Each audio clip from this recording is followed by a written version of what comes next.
Acharya Paryantam Vande Guru Paramparam. Over the last few days, and particularly yesterday, we saw how prayers are answered, how Ishvara answers prayers. Over the last 15 days, we have been praying daily in the morning. Om, we have been praying to Dakshinamurti. Om Namo Bhagavate Dakshinamurti Mahyam Shriyam Medham Pragyam Prayacha Swaha. And Dakshinamurti chooses to answer our prayers this morning by assuming the form of Sri Swami Atmatriptanda and he is going to teach us. There is a tradition in which we say, no, Sadashiva Samarambha. The Ishvara is the original teacher. And in that unbroken tradition, we have Shankaracharya and so many other teachers. One of those Mahapurushas we have met is Sri Swami Ananda Saraswati. And in that same tradition comes Sri Swami Atmatriptanda. And it is Ishvara's grace, Ishvara Anugraha that we have a Guru. Ishvara Anugraha alone can give us a Guru. The Guru unfolds the Shastra as a Pramana, and this Prakriya gives me to myself. And I request Puja Swami Atmatriptanda to take over. I will only say, Shadhi Mam Tvam Prapannam. I surrender to you. Please teach us. Swamiji voice. Can you hear me now? Yes. Okay.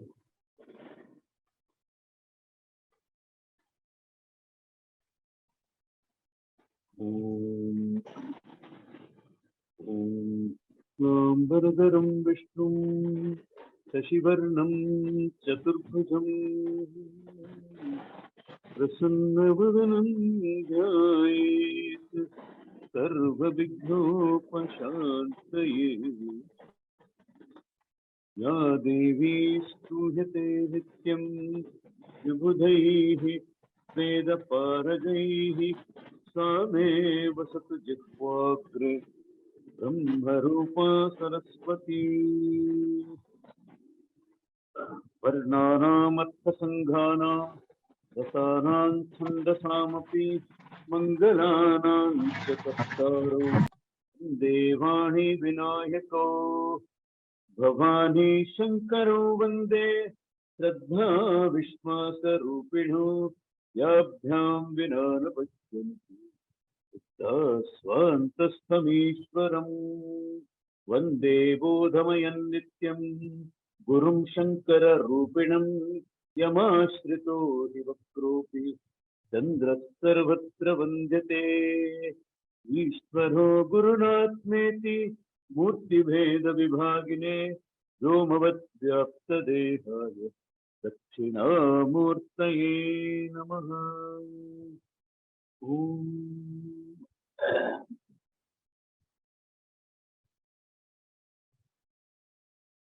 Very happy to be here for your meditation session.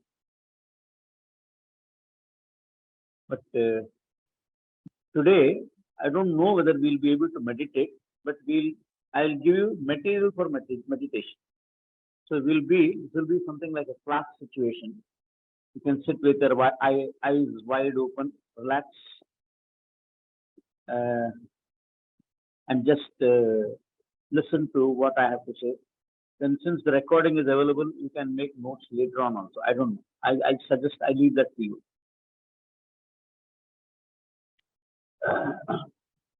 There are many sentences in the Upanishads as well as the Gita where,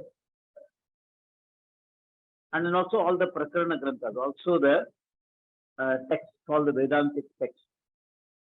There are certain sentences which unfold the meaning of the whole, W-H-O-L-E.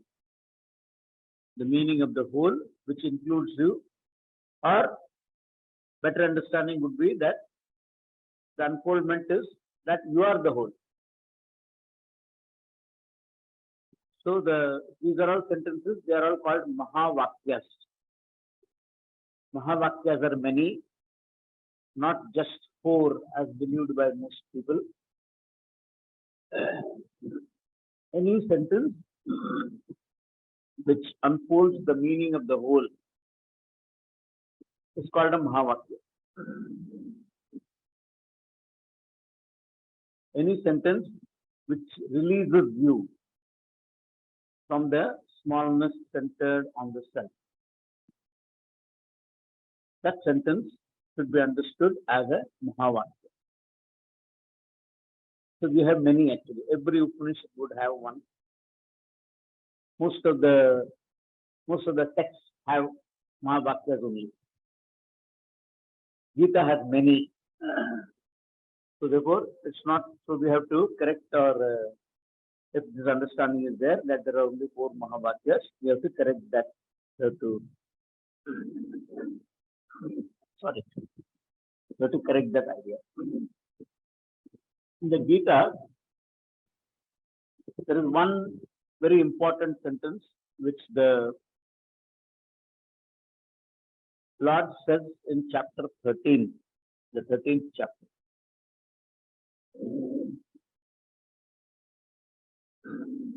So he says, I'm going to tell you about Aham Pravakshe.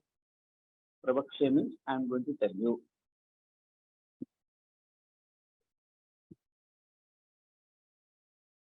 Jneyam yattat pravakshami. What is Jneyam? What is to be known? Jneyam yat tat pravakshami. That I'm going to tell you.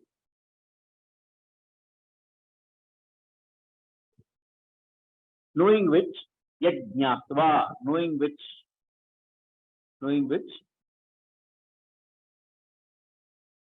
amritam ashnute, yat jnatva, amritam ashnute. The knowing which, the person, whoever knows this, he becomes free from, he attains deathlessness. Let us put it this way. He attains deathlessness. He becomes free from the fear of death. May you know something. And what is that? That the Lord says, may you know this, knowing which you will become free from death. So he says, this is Jneyam Brahma. Jneyam yattat pravakshami. Yad jnatva amritam ashnute. What is this? What is this? He says it is Anadimat Param Brahma. Anadimat Param Brahma. Anadimat means Anadiman. Anadi. Anadi means the one who is timeless. So this timeless Brahma. I'm going to tell you about timeless Brahma, knowing which you will become free from death. You will attain deathlessness. Jneyam yattat pravakshami yajñatva amritam ashnute. That's the first line. The second line is Anadimat Param Brahma. And what is that Anadimat Param Brahma? He says it is Nasat. It is not Sat. It is not Asat. I'll tell that. All those things I'll tell that. I'll tell all those things. Nasat San Na Asat Uchyate. He said. This is said to be neither Sat nor Asat. We will come to that later. He says the most important fact to be understood in this sentence is that you are Brahma, knowing which you will be free. That's what should be understood. He says, Jneyam Brahma, that which is to be known is Brahma, and knowing that you will be free. That means what? There is Brahma, knowing which you will be free. That means what? That means you have to be that Brahma. If you know Brahma, if you know Brahma and you're going to get freedom from that, then you have to be that freedom. He says immediately you will get it. Jneyam yattat pravakshami yajñatva amritam ashnute. Knowing this, you will become free from death. Amritam, you will be deathless. So that means what? That means you should be that Brahma. Otherwise, how can you be? How can you be deathless? You have to be that. He says, if you know Brahma, you should be free. That means what? See, if you know, there is nothing in this object, in this Jagat, there is nothing that you know that and you will become that. Such a thing is not there. Unless you already are that. So you are already Brahma and you have to know this.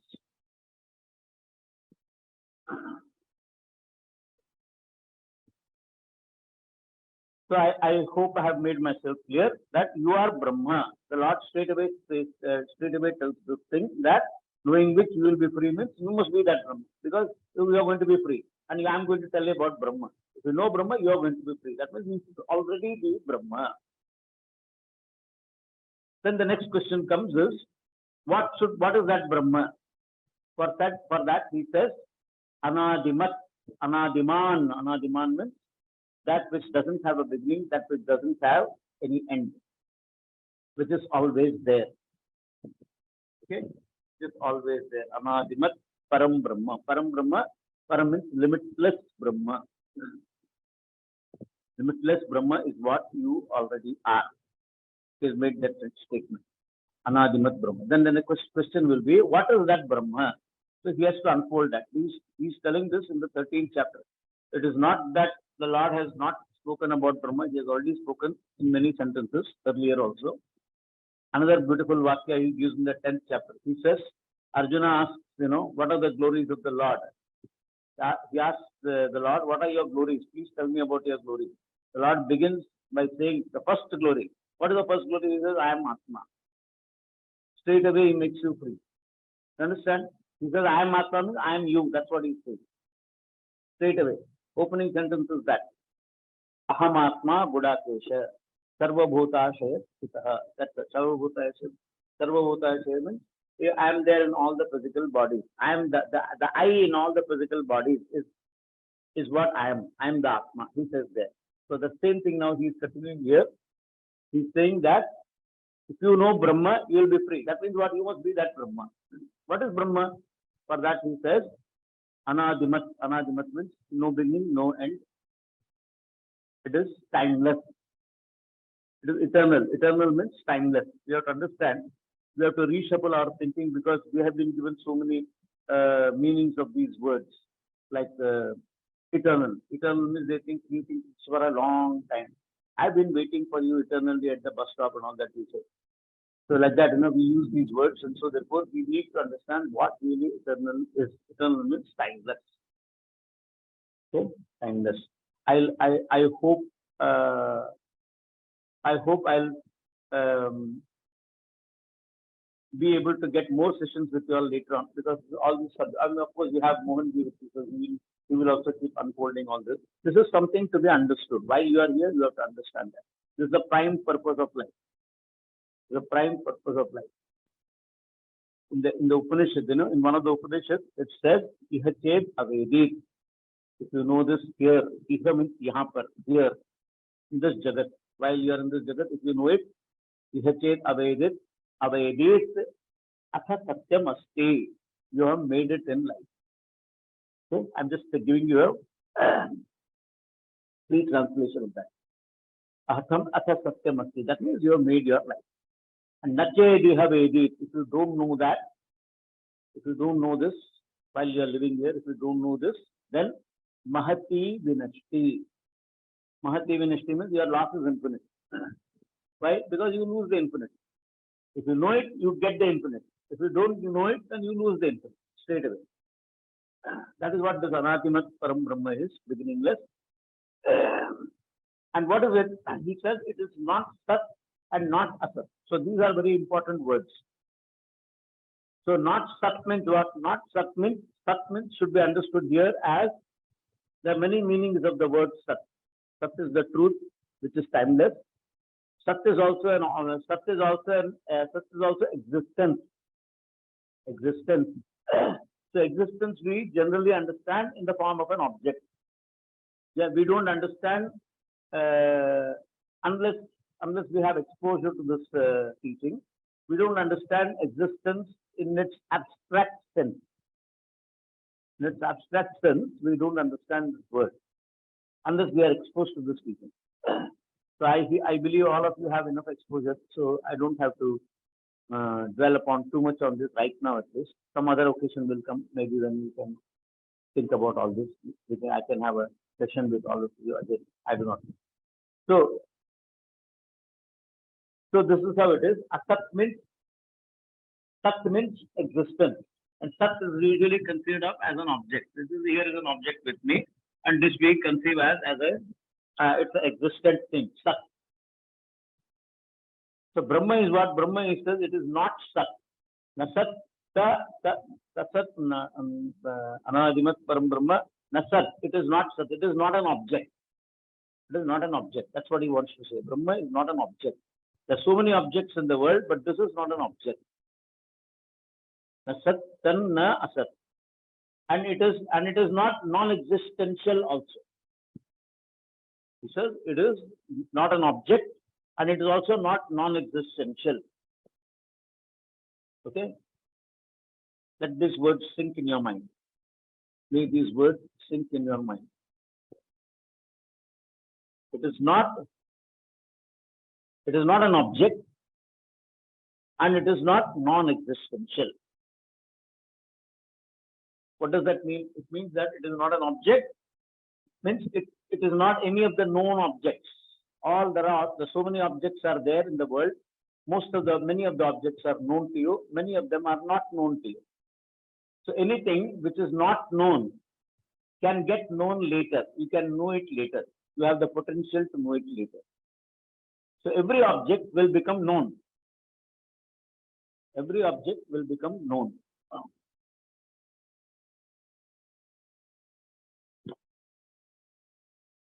Every object has got the potential to become known. So therefore, all known things, all unknown things, all get the definition of an object. Object means something which you can know. You either know it or you don't know it. But it's something which you are knowing. If you are knowing it, that means if it is known, it is different from you, the knower. It is different from you, the knower. All objects. So another Upanishad tells this way, that it says, Anya Deva Tad Viditat.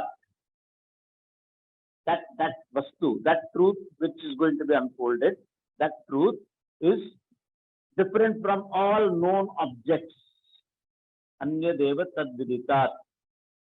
It's different from all known.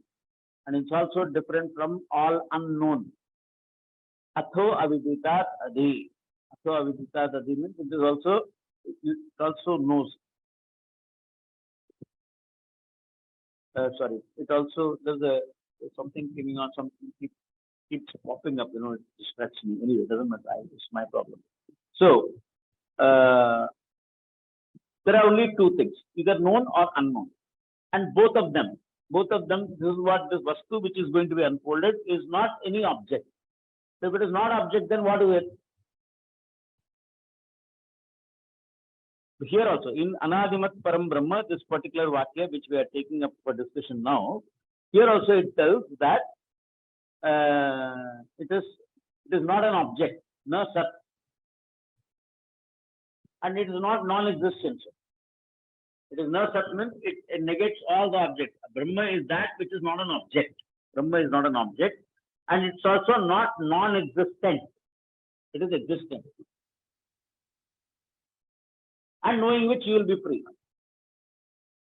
Which means that knowing which you will be free means you are that Brahma. And who are you? Are you an object? You are not an object. Then who are you? But provisionally we will use the word subject. You are the subject. Okay? Subject is also our understanding of subject is very relative also. History is a subject, geography is a subject, physics is a subject, medicine is a subject. So many subjects are there. So therefore, no, that's not the meaning we are going to. That's not the meaning we have to take here. Subject means I. The knower. The knower is different from the known. Okay, that understanding has to take place. So I am that Brahma, which is neither an object nor it is non-existent. Why? Because it is I. I am there. Since I am there already, therefore it is not a non-existent object. I exist. And who am I? I am not an object. I am the subject. So this makes it very clear that Brahma has to be I. So who am I? So when I say I, generally we have this body. We take ourselves to be the body, but the body also is an object. You may not know it entirely. There are so many things that even medical science doesn't know about the body, but Whatever it is, the body is something which is known to you. You objectify the body. You objectify the body, it is known. Knower can never be the known. This is called Drik Drishya Viveka. Drik Drishya Viveka. Drik means the seer, Dekhne wala. And this object, Vishay, any object. Any Vishaya is an object. So an object is different from the knower. The body is known to me. I know it. So if I know it, then it is not I. This is how the basic study begins. Straight away the inquiry begins like that. And this continues every day. And this continues most certainly in your seat of meditation. When you sit here, straight away you have to start dissociating yourself from the body in your understanding. That body is mine. I'm not. Yeah, mine. That's also another beautiful word. Whatever is mine, whatever is yours is not you. Your house is not you. Your car is not you. Your mobile is not you. So many things are there which are yours, but they are not you. You are different. So whatever is mine is different from I. Whatever is known to me as an object is different from I. So I am what I am actually not an object. So I'm not, so therefore the body, whatever I can objectify is not I. I can objectify my body, I can objectify my senses, I can objectify all the physiological functions that happen, prana, circulatory function, circulation. There is circulation, there is a nervous system, circulatory system, nervous system, digestive system, and all this. The whole body, that's all prana, which is what keeps the body alive. If this prana becomes defective, the body is gone. So the body is not really the Atma. There is prana behind it. There is prana is the one that keeps it alive. And then there are other things also. There is a mind. There are karmendriyas. We have so many karmendriyas, organs of actions we have, and we have organs of knowledge, eyes, ears, etc., sensory perception. All that is there. So not only prana, there are some more components also. I've got karmendriyas, organs of action. I've got organs of knowledge. Then I've got organs. Then I've got this mind, which actually coordinates the activity of all the senses. Wrong with the throat, doesn't matter. So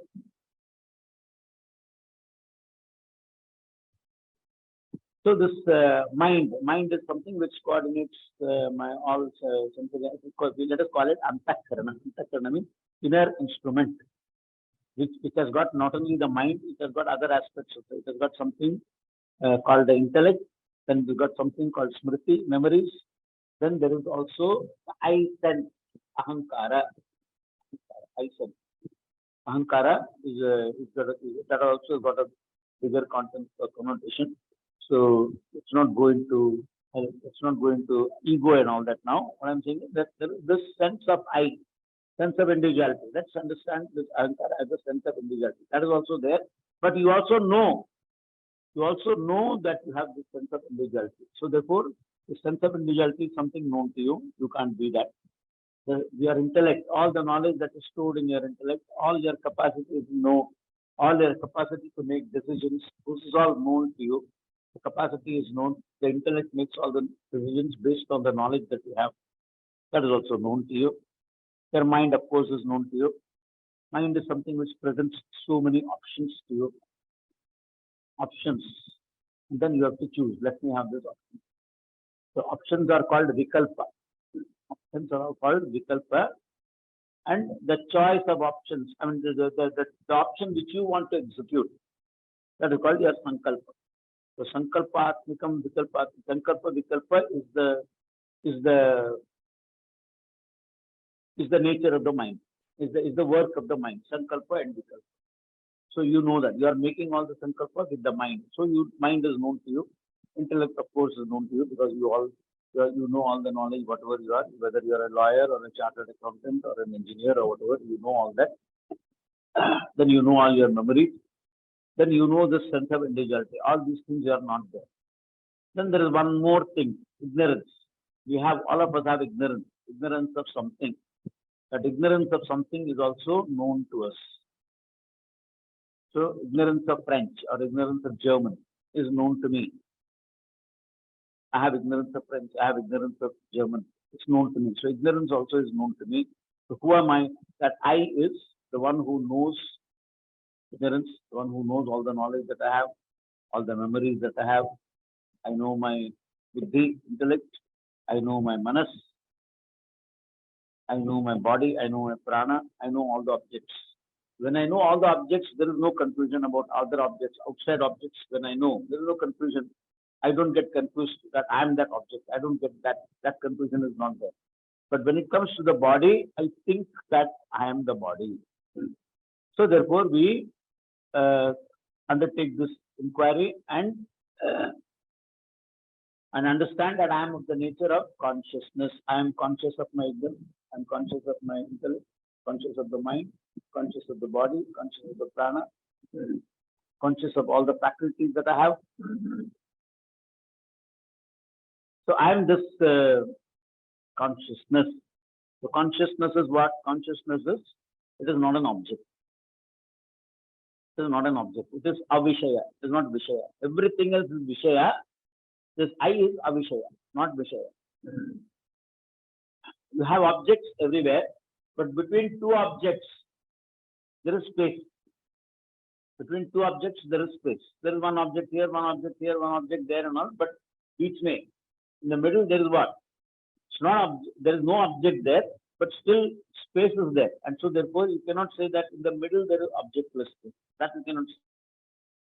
But generally, there is an objectless, there is an objectless entity, or there is an objectless feature which objectifies all the objects. That is avishaya. And that is what? That objectlessness is consciousness. Because consciousness is not an object. So you have a meaning for every object that you name. Cup, glass, TV, radio, telephone, road, car. You have an object for all these things. When you say consciousness, there is no object for it. There is no object for it. What is consciousness? It is not an object. But there is meaning for it. Consciousness has got a meaning. That consciousness you are. That consciousness which is not an object. If it is not an object, then it has got no form. If it has got no form, then it is formless and it is infinite. Which is what is Brahma. Brahma means that which is not limited by time and space. So it is limitless. So limitless consciousness is what I am going to tell you. The Lord says, Nyayam Yattat Pravakshami. Pravakshami means I am going to tell you that. And knowing which you will be free. That means you have that Brahma consciousness which you are. That is what is Atma. Okay? That is what is you, the Atma. So knowing this, and what is this I? This I is not an object. It is different from all the objects. It's different from the known and it is different from the unknown. Anya deva tad viditat, atho aviditat adi. It is known different from the known and different from the unknown. That means it is I. And that I is what? I is not non-existent. I exist. So Brahma is this I which exists. So Brahma is not an object because it is consciousness. Brahma is not an object because it is consciousness. And Brahma also is not, it is not non-existent because it is I exist there.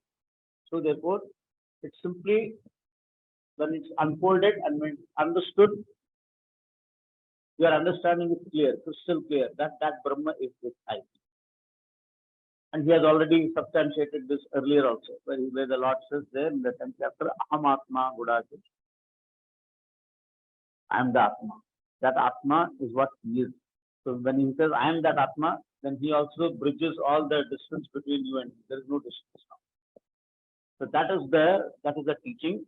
And this, when you have this teaching, you are that whole, that consciousness which is whole, which includes all the objects, which includes everything. It includes your desire, it includes all thoughts, it includes all your sankalpa, it includes not only life in this embodiment, it includes life in all embodiments, other embodiments, previous embodiments, if you want to If you understand that, there is a previous embodiment also. That's very easy to understand. The rebirth, I don't know why they're making such a big song and dance about it. It's very easy to understand. See, look, this body, I'll take 2 more minutes, please. This body is given to me. This body is given to me means I ought to have been there before the body was designed for me.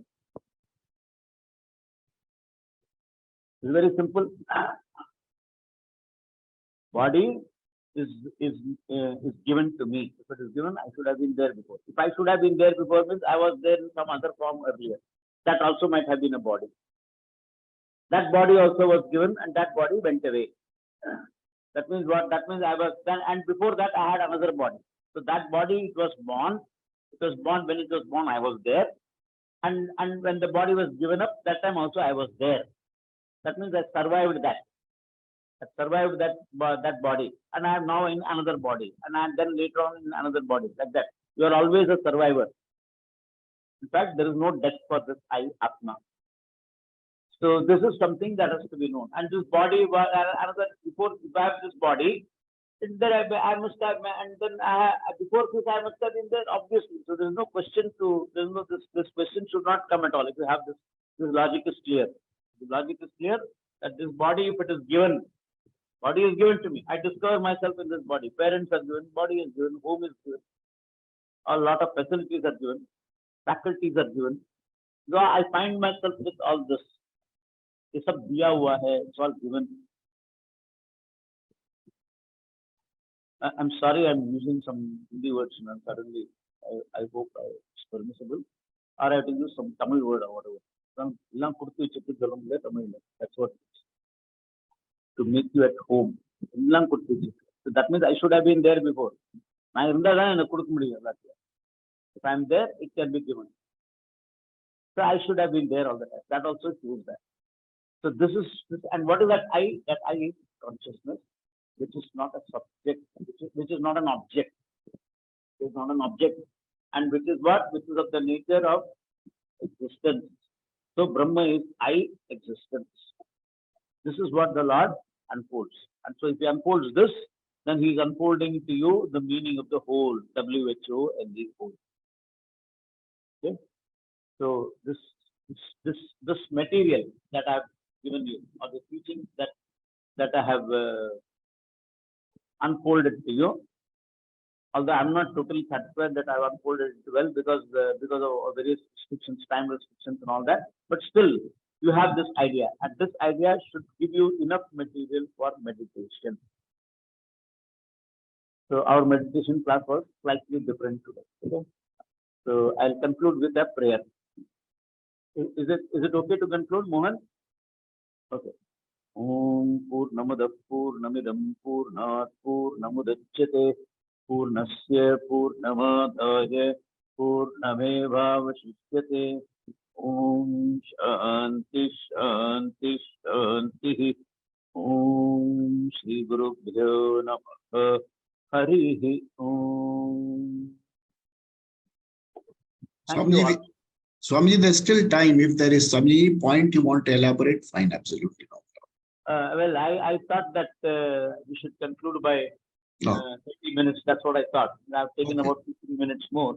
I'm available for you all, no problem. Whenever you all want, you can fix up another session anytime. I'm available.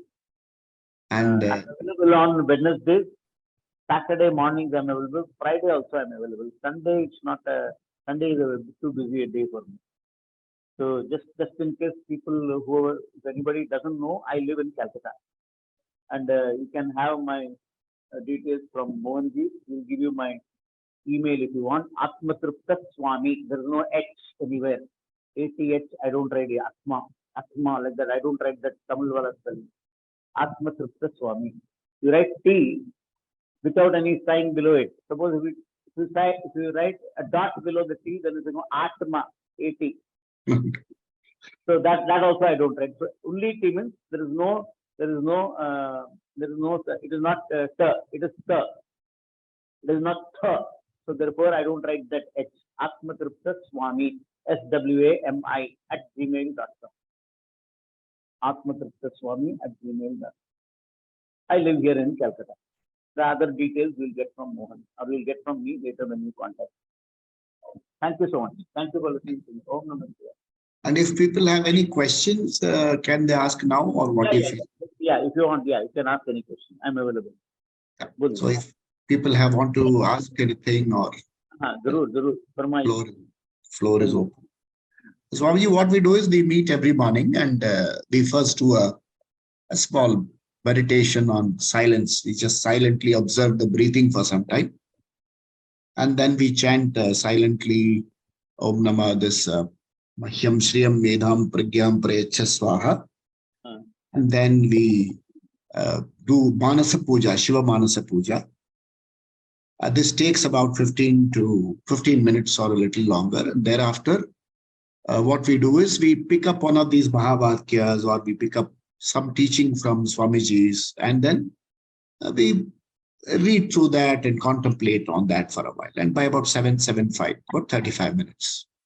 So this is exercise that has been going on regularly for about 2 years. This group has come together for 2 years ago and some of us have recently come together. And this goes on regularly.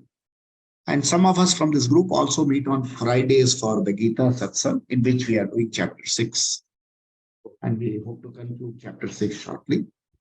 The group is familiar with many of the terms that we use at the teaching that Swamiji has given us.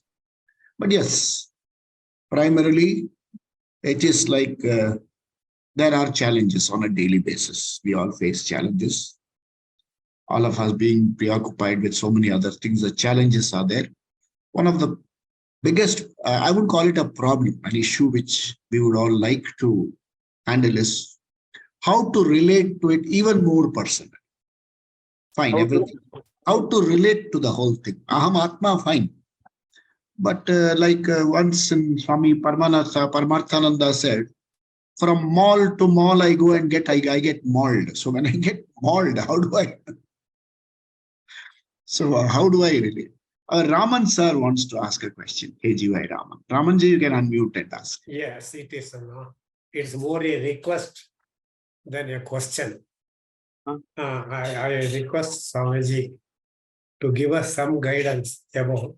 I sit for the so-called meditation, right? What I have heard from X, Y, or Z. I sit quietly. Well, thoughts do come cascading, one after the other changes, which I lose track completely. And then I have to wrench myself back to some peaceful thought. See, again, it is not the absence of thoughts, some peaceful thought. Can Swamiji give us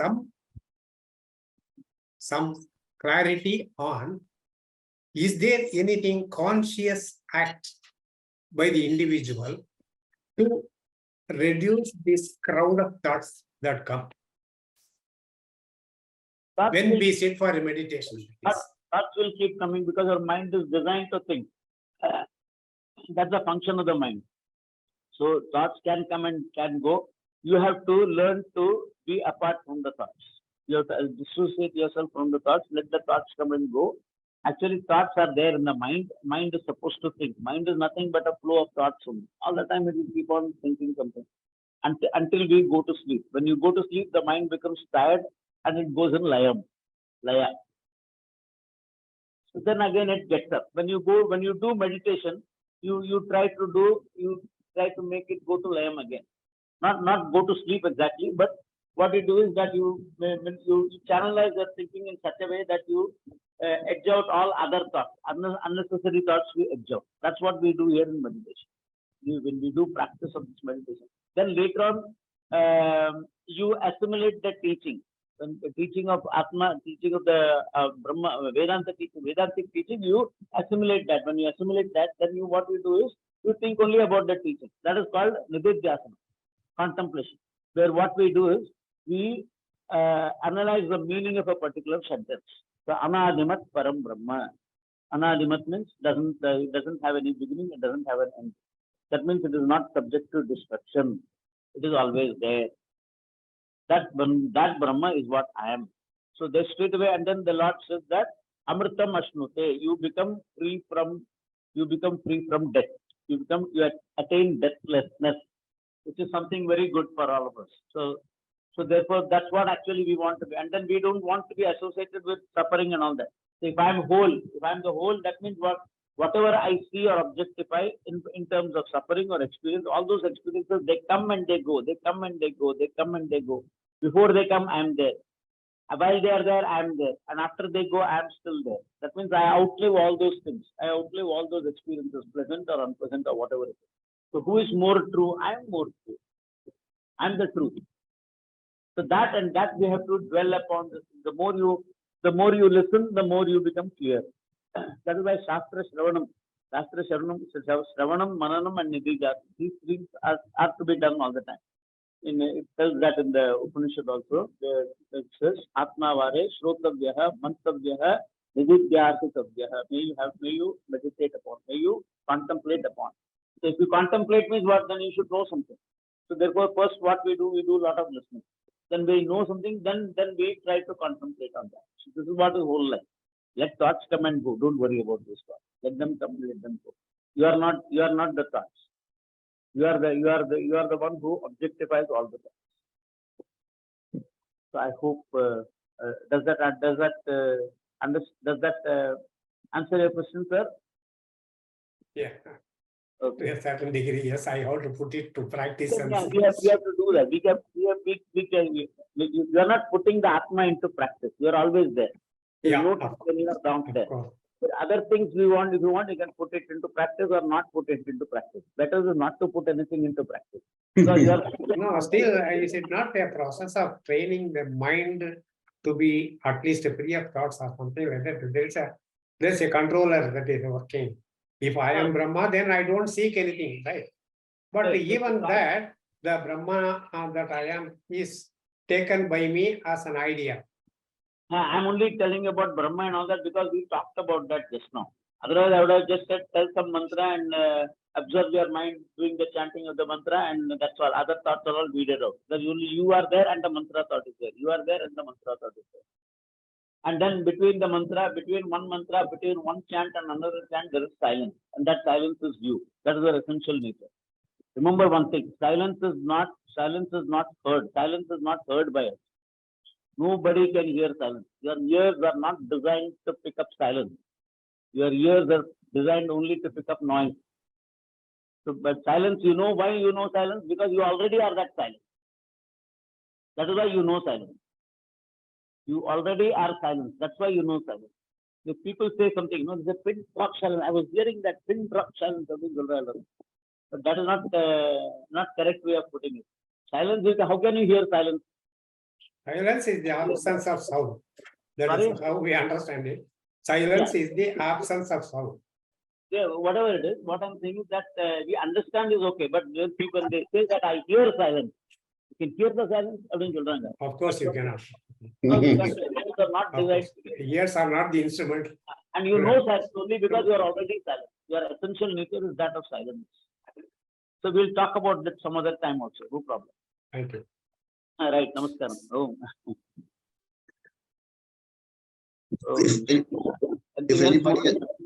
If anybody else would like to ask questions, fine.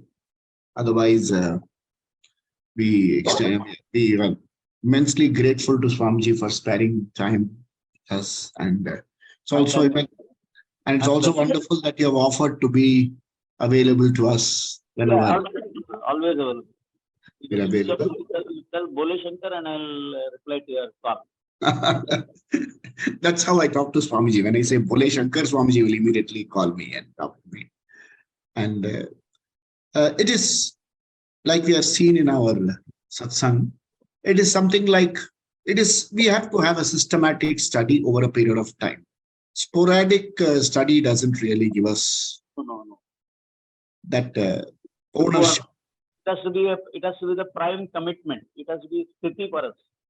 Sthiti means commitment. Swami, I would request you to share one more thought with me. The other day when we were talking, you said, Ishvara is near you. Yes. Ishvara, bring Ishvara into our lives, and Ishvara is near you. Yesterday you told me that. Ishvara is the closest to you. Some thoughts on. Yeah. The Lord tells, that I am the Atma. Lord Krishna, he is not going to tell lies. He's not a Okay. practical thinker. So he tells straight away, he tells that I am the Atma. That means he says, I am you. What more proximity do you need after this? Ho gayi baat khatam. Yeah.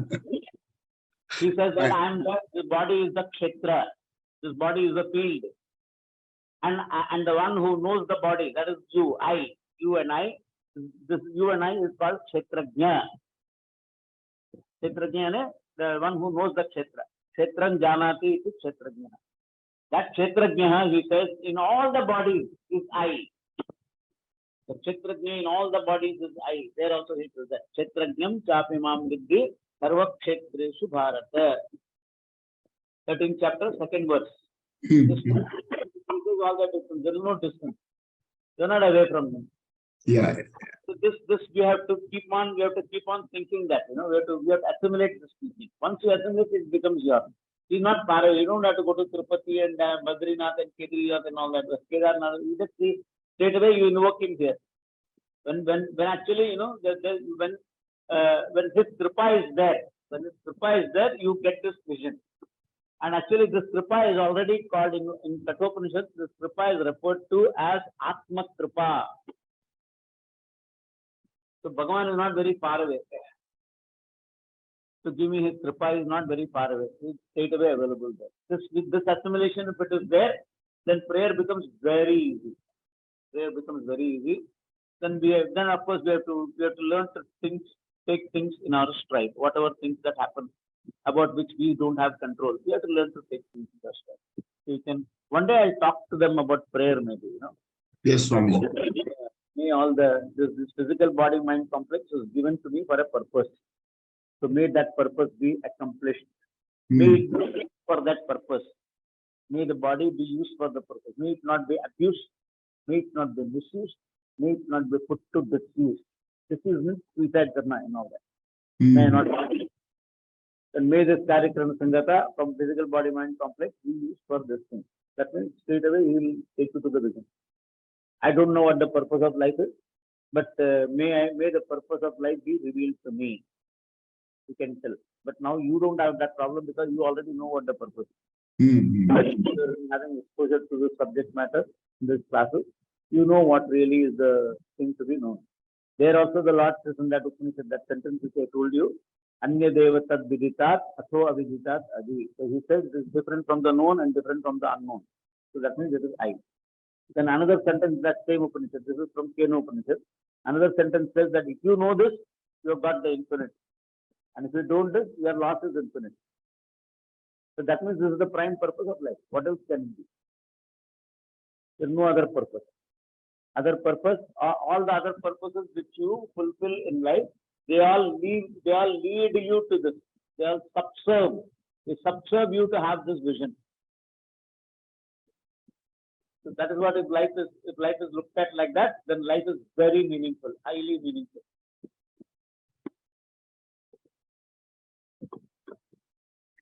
Okay. Yes, Swami. Om Namah Shivaya. It's been a wonderful, great beginning. Thank you. And our group will meet again tomorrow, 6:30.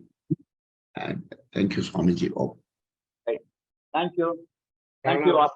We hope to have your Hari we hope to have your guidance frequently. Okay. Om Namah Shivaya. Thank you for taking out time for us. Thank you very much. Not at all. My pleasure, ma. This is my job. This is my profession, and I love this thing. Thank you. Thank you, Swamiji. Thank you very much Thank you. Thank you. Thank you, man. for making this happen. Om Thank you, Swamiji. Om. Oh.